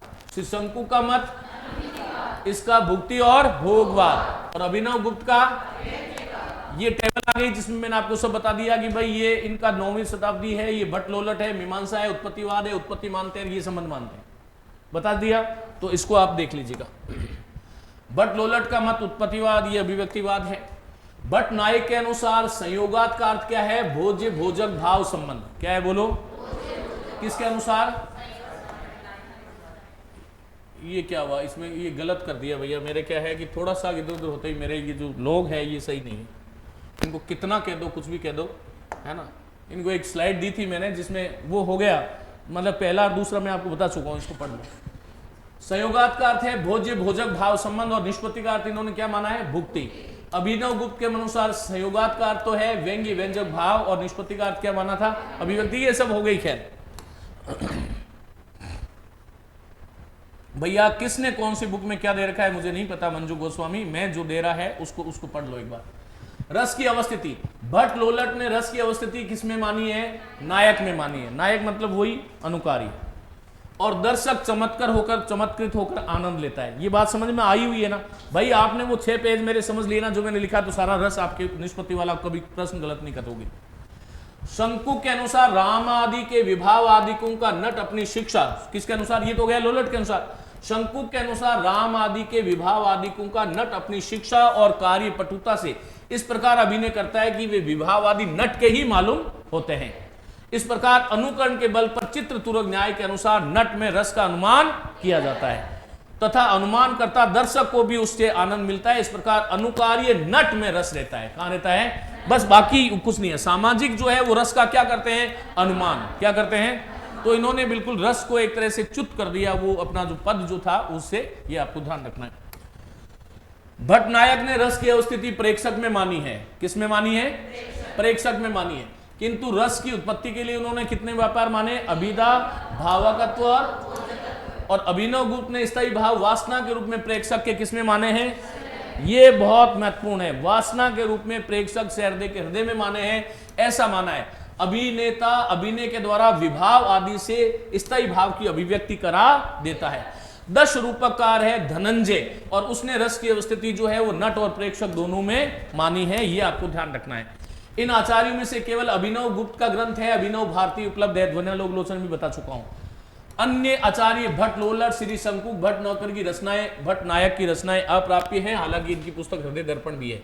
इनके मतों एवं इनकी पुस्तक का नाम सिद्धांत अभ्युदय, कुछ ऐसा नाम, भुवनाभ्युदय इनकी पुस्तक भी है, लेकिन मिलती नहीं है, केवल नाम है वो। भुवनाभ्युदय पुस्तक है, लिख लो कोई चाहो। इनके किसकी? शंकु की। इनकी कोई पुस्तक नहीं है। भुवनाभ्युदय और हृदय दर्पण है उनकी, लेकिन केवल नहीं पूछी जाती, नाम है ही नहीं, किताब उपलब्ध ही नहीं। इनके मतों और सिद्धांतों का स्रोत मम्मट का काव्य प्रकाश और अभिनव गुप्त का अभिनव भारती ग्रंथ है। कहा जाता है कि लोलट, श्री शंकुर और भट्ट नायक ने नाट्य शास्त्र की टीकाएं लिखी। उनमें से अपनी रस विषय अवधारणाओं को प्रस्तुत किया था। अभिनव गुप्त ने अभिनव भारती और ध्वन्यालोक लोचन इनके विचारों को पूर्व पक्ष के रूप में उद्धृत कर उनका खंडन किया। विद्वजन का मानना है कि ये उद्धरण इन आचार्यों की विचार सरणी का वास्तविक रूप उपस्थित न करके अभिनव गुप्त की दृष्टि से रखे गए, जिसकी पुष्टि मम्मट के काव्य प्रकाश में उद्धृत मत और अभिनव भारती के उद्धरण की भिन्नता से होने लगती है। इन चारों आचार्यों के मत और सिद्धांत इस प्रकार है। पहला कौन हो गया? अब ये पढ़ लो तो मैं छोड़ दूं इसको भाई, इसमें कुछ है नहीं। जितना मैंने आपको पढ़ाया है ना वही चीजें आपको ध्यान रखना है, बस कुछ है नहीं। प्रथम व्याख्याता आचार्य, देखो ध्यान रखो। अब ये रस सूत्र के प्रथम व्याख्याता आचार्य तो कौन है? लेकिन रस सूत्र जो है, भरत मुनि के रस सूत्र के प्रथम व्याख्याता तो ये है, लेकिन काव्य शास्त्र में रस सूत्र के प्रथम व्याख्याता पूछ ले तो वो ये नहीं करे होगा। कौन होगा? आज मन की बात कह दी आपने, आज उदास थी बहुत ज्यादा, आपने जीवन में रोते हुए खुश किया है। थैंक यू, मैं बहुत शुभकामनाएं आशीर्वाद देता हूं। मस्त रहा करो, है ना। मन कुछ नहीं होता, ठीक है, मन से अलग कुछ होता है। तो ये अपन जब कर लेंगे ना ये सिद्धांत, भाई अपन सारे सब कुछ पढ़ लेंगे साल 2 साल में, तो फिर मेरा काम यूट्यूब पर यही रहेगा, है ना, केवल आकर के और करना क्या है ना, पूरे जीवन भर तो हिंदी संस्कृत पढ़ानी नहीं है ना, 2-1 साल और पढ़ा लेता हूँ। तो आचार्य लोलट सम्मत रस सूत्र विषयक सिद्धांत को क्या बोलते हैं? उत्पत्तिवाद। क्यों बोलते हैं? क्योंकि स्थायी भाव को विभाव से उत्पन्न माना गया है, इसलिए क्या है ये उत्पत्तिवाद।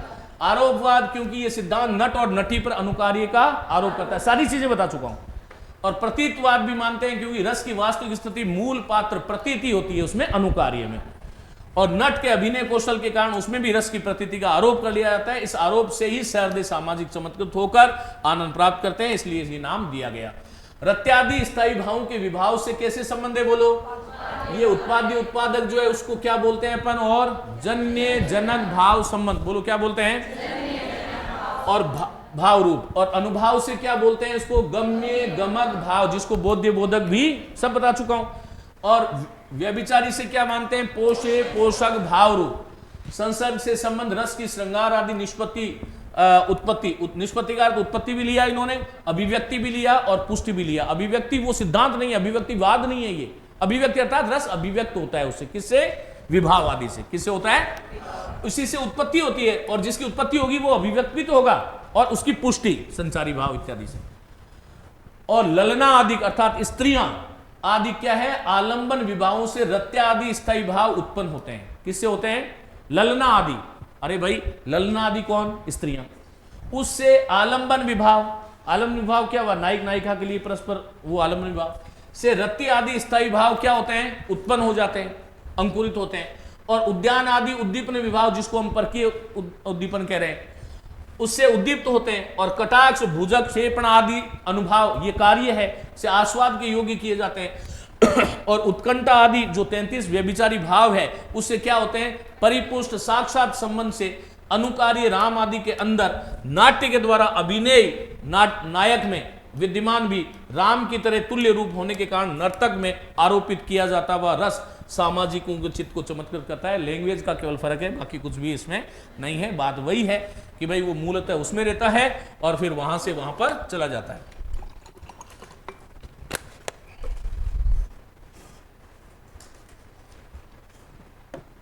चलिए, तो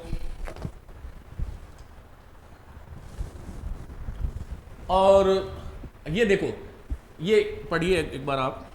जिस प्रकार सर्प के अभाव में भी सर्प रूप से देखी हुई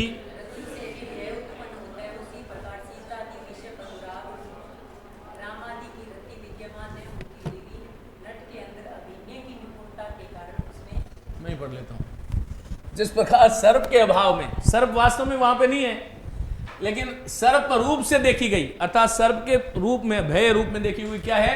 रज्जु। ये बता चुका हूं मैं सब, उससे भय उत्पन्न होता है। उसी प्रकार अब वहां पर ऐसा नहीं है कि ये तो रज्जु है, अब रज्जु है तो सर्प की प्रतीति नहीं होगी, उसमें संशय नहीं होगा, तो हमें डर नहीं लगेगा। और वास्तव में हम उसको यही मान रहे हैं तो कई बार भागते हैं ना, ये जीवन में सबके साथ हुआ होगा।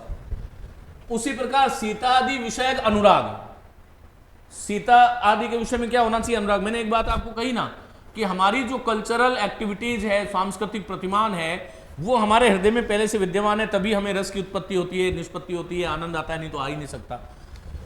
तो सीता आदि विषयक अनुराग हमारे मन में पहले से है ना।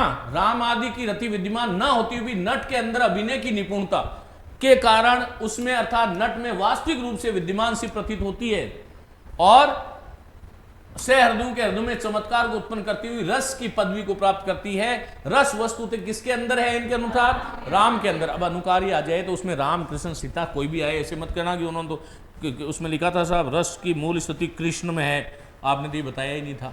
अरे अनुकारी का मतलब वही होता है। और सहृदय सामाजिक नाट्य कला की निपुणता के कारण नट में राम का आरोप कर लेते हैं, वे ये आरोप ही चमत्कार का कारण होता है। उत्पाद्य उत्पादक भाव संबंध स्थायी भाव और विभाव के मध्य, विभावों द्वारा ही सहृदय सामाजिक दर्शक में रस उत्पन्न होता है, ये ध्यान रखना। विभाव क्या करता है? उसको उत्पन्न। गम्य गमक स्थायी भाव और अनुभावों आदि के मध्य, अनुभावों द्वारा पात्र दर्शक के समक्ष रस को अभिव्यक्त करता है। क्या करता है? और पोषक संबंध स्थायी भाव और संचारी भाव के मध्य व्यभिचारी भाव रस को पुष्ट करता है। अभिनव गुप्त के अभिनव भारतीय और लोचन टिक्का मम्मट के काव्य प्रकाश में, इसको छोड़ दो, कोई मतलब नहीं। निष्पत्ति का अर्थ उत्पत्ति होना है, संयोग का अर्थ उन्होंने परिपुष्ट किया जाना माना है। ये परिपुष्ट स्थायी भाव से रस की उत्पत्ति होती है। ये रस मूलतः अनुकारी अर्थात राम आदि ऐतिहासिक पात्रों में होता है, ये आपको ध्यान रखना है, किंतु उनके रूप आदि के अनुसंधान में अनुकर्ता नट में भी विद्यमान होता है। सामाजिक दर्शक उसी पर अनुकारी का आरोप कर लेता है। इस मत के अनुसार संयोग का अर्थ का संबंध है और निष्पत्ति का अर्थ क्या है, उत्पत्ति, अभिव्यक्ति या पुष्टि है। इस मत के अनुसार रस न तो नट में रहता है न सामाजिक में रहता है, तो किस में रहता है, नट की अभिनय कुशलता के कारण और रूप की समानता के कारण। भाई आप यदि रावण बन रहे हो, रावण बन करके यदि रावण का अभिनय कर रहे हो और कृष्ण की वेशभूषा पहन रखी है, तो कभी भी रस की उत्पत्ति नहीं हो सकती।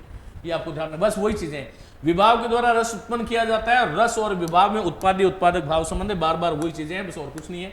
और ये देखो, सामाजिकों के अंदर रस की अवस्थिति नहीं है, किसके अनुसार, भट्ट लोलट के अनुसार। और ये मत मीमांसा शास्त्र के अनुसार है, क्योंकि वो स्वयं जो है एक मीमांसक थे। उत्पत्तिवाद की प्रमुख अवधारणाएं, इन्होंने रस निष्पत्ति की 3 प्रक्रियाएं मानी। कौन कौन सी, उत्पत्ति, प्रतीति और पुष्टि। उत्पत्ति तो विभाव से होती है, प्रतीति अनुभाव से होती है, पुष्टि संचारी भाव से होती है। यह मत प्रतिपादन किया कि विभावों से स्थायी भाव या रस की उत्पत्ति होती है, अनुभावों से उसकी प्रतीति और संचारी भावों से पुष्टि होती है। ये चीजें सारी खोल करके लिखी हुई और कुछ नहीं। भट्ट लोलट के इस मत में सामाजिक दर्शक का प्रत्यक्ष उल्लेख नहीं है। ये बातें थोड़ा सा इसको विस्तार से पढ़ोगे तो और आपको समझ में आ जाएगा, चीजें समझ सारी आ गई। लेकिन ये इस मत में सामाजिक अर्थात दर्शक का सीधा सीधा उल्लेख उन्होंने नहीं किया है ना। अभिनय कौशल के कारण ही अनुकर्ता में रस की स्थिति स्वीकार की गई है, यह भी ध्यान रखना। अनुकर्ता को तो वो महत्व देते ही नहीं है, किसको देते हैं, अनुकारी को। अनुकर्ता को किस रूप में स्थिति स्वीकार करते हैं, वो अभिनय कौशल के कारण। इनके अनुसार रस की निष्पत्ति स्थिति ऐतिहासिक पात्रों में होती है। अभिनेता अभिनेत्री केवल उसकी अनुकृति मात्र प्रस्तुत करते हैं। इस प्रकार रस मूल रूप से अनुकारी ऐतिहासिक पात्र या कल्पित पात्र, क्या आ गया, और अनुकर्ता में गौण रूप से होता है। लोलट ने भरत मुनि के रस सूत्र में आए संयोग शब्द का अर्थ वही किया है जो भरत को मान्य था, स्थायी भाव के साथ क्या माना, संयोग। और ये छोड़ दो, नट में रामादि अनुको, ये भी छोड़ दो। एक ये ध्यान रखो, भट्ट लोलट ने तद्रूपता अनुसंधान, बोलो शब्द क्या है, तद्रूपता अनुसंधान। ये क्या है, उसके रूप का अनुसंधान।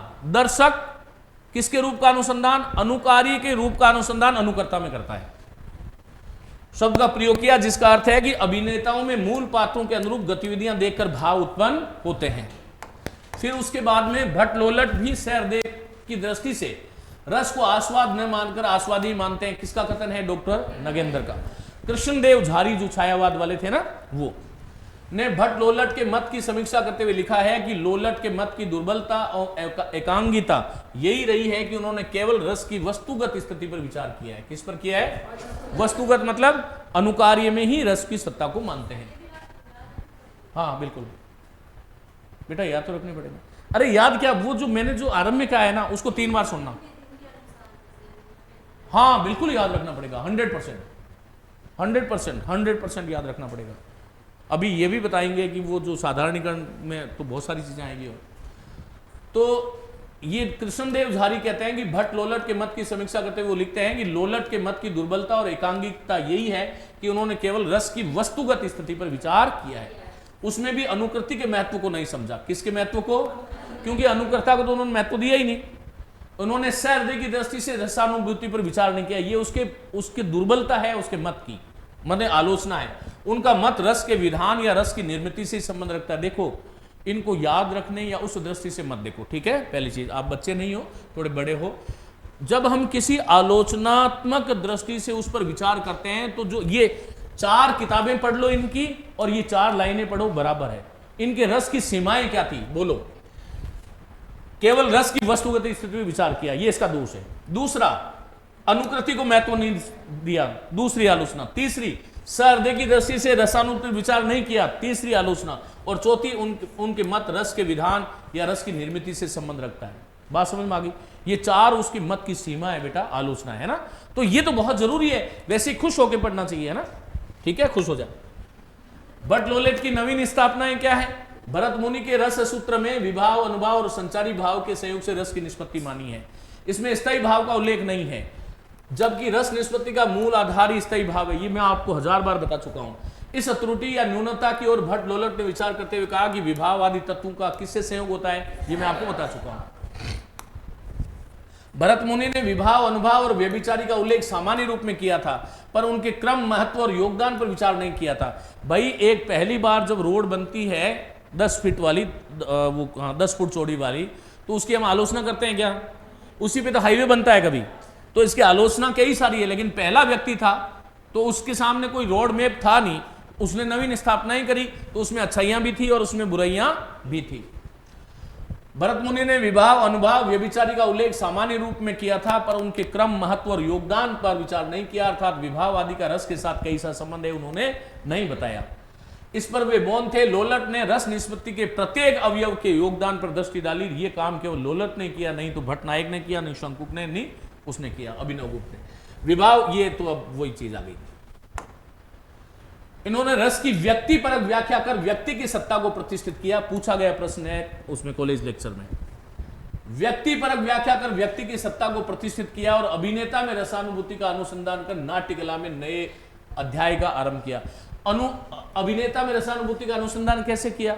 उन्होंने कहा कि अपनी कुशलता के कारण अनुकार्य में जो रस मूलतः स्थापित होता है, उसको जब वो अपने अच्छे अभिनय के माध्यम से जब प्रस्तुत करता है, तो ये वो अनुसंधान ही है। क्या है वो? अरे भाई, मैं जैसे राम का अभिनय मुझे करना है, तो मैं क्या करूंगा? मैं लक्ष्मण को पढ़ूंगा क्या? दुर्योधन को पढ़ूंगा क्या? किसका अनुसंधान करूंगा? और ये बात किसने कही है? लोलट ने। आलोचना, भट्ट लोलट सम्मत विपरीत रसोत्पत्ति विषयक सिद्धांत पर आक्षेप करते हुए आचार्य शंकुक ने कुछ दोषों को उपस्थापित किया है। इनके मत में सबसे बड़ा दोष सामाजिक रसानुभूति का अभाव है। क्या माना? इन्होंने सामाजिक रसानुभूति के विषय में कुछ भी नहीं कहा। उन्होंने तो कहा वो अनुमान कर, वो क्या बस आनंद उससे चमत्कृत हो जाता है उसको देख के। राम सीता आदि तो अब इस लोक में नहीं है, तो इस समय किए जाने वाले अभिनय में उसकी रसोत्पत्ति कैसे होगी, है ना? और अनुकारियों के कल्पित होने से उनका अस्तित्व ही प्रामाणिक नहीं है।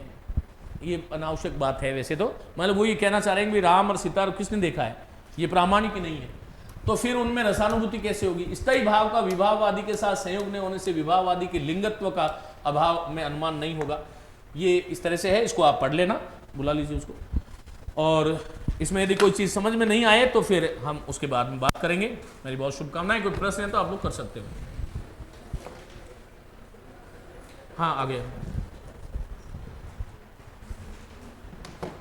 कोई प्रश्न है तो कर सकते हो। देखो सुनो, अभी मुझे बताओ, मुझे कल इसी को पढ़ाना है या साधारणीकरण पढ़ाऊं? पक्की बात, एक सम्मति है सबकी, कोई ऐसा विद्यार्थी नहीं होना। ऑनलाइन वाले बता दो नोट्स। अरे बेटा सुमन, नोट्स कैसे बनाए? बेटा नोट्स तो वो जो मैंने बनाए थे ना, वो तो है नोट्स, और ये है विस्तार में, इसको पढ़ लो।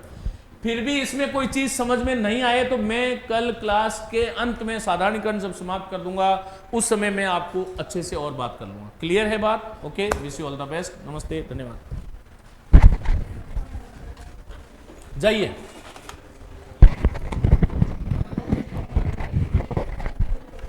जाइए जाइए।